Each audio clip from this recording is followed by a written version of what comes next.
When we think about performance on race day, there are so many factors that play into the winning performance, right? It's the best performance on race day that wins the race. It's not necessarily the best watts. It's not necessarily the person who is the lightest.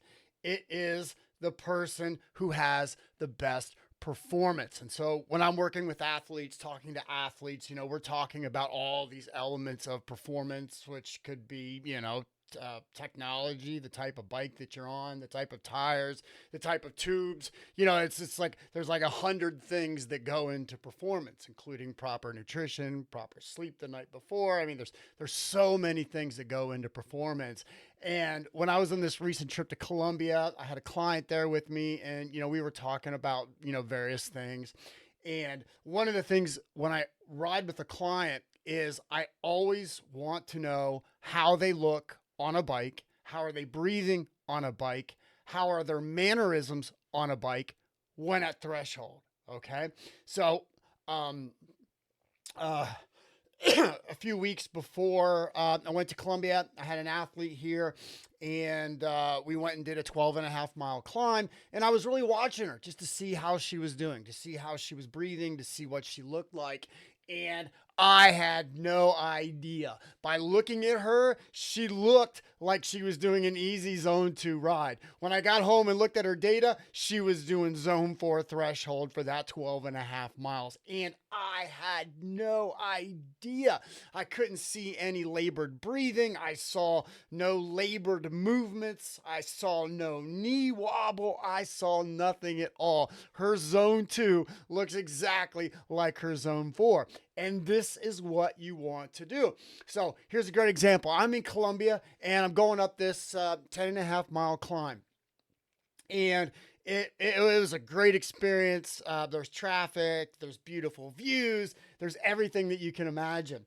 And one of the aspects of performance is acting, and that you have to be an actor. If you're at zone 4, you're at VO2, you have to be able to act. You have to be able to disguise your face, your breathing. You have to be able to look like you're just out there on an easy ride.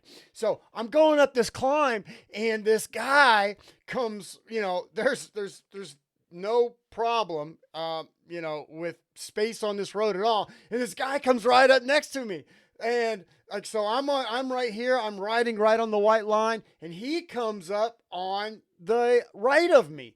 And he wasn't trying to pass or whatever, and he was just sticking right with me. So I give it some gas. Like, what's this guy doing? So I give it some gas, and he catches up to me. And so then I say, okay, well, maybe he's trying to pass me, and this is a weird custom in Colombia. And so I slowed down, and he slowed down with me. So it was very clear that he wants to race me. And so we're in this kind of battle for 10 minutes. And so I'm like, okay, this guy wants to race, and so I'm going to win this race up this climb.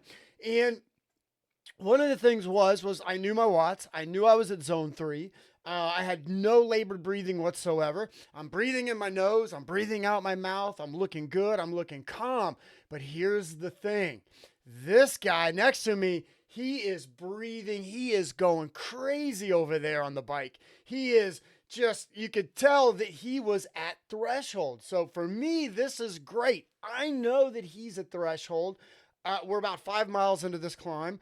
I know that I'm at tempo. So what did I do? I just slowly raised my watts up to, high tempo. His breathing labored, more labored, more labored. Did that for 5 minutes, and then I dropped the hammer. I left him. I did threshold for a while, a little over threshold. I'm in VO2 for low VO2 for a while, and for like a minute or something like that. Then I relaxed. I dropped the hammer again, and I completely left him. And then when I got to the top of the mountain, it was really cool because we weren't speaking. I'm not fluent in Spanish, but I'm sitting up there at the top of the mountain, and he goes by me, and he just gives the biggest smile and the biggest wave. But here's the thing: if he was able to control his breathing, then I would have no idea what to do. I would just be throwing pasta at the wall or something like that to see if something sticks. Give him a dig to see if he sticks. I had no idea.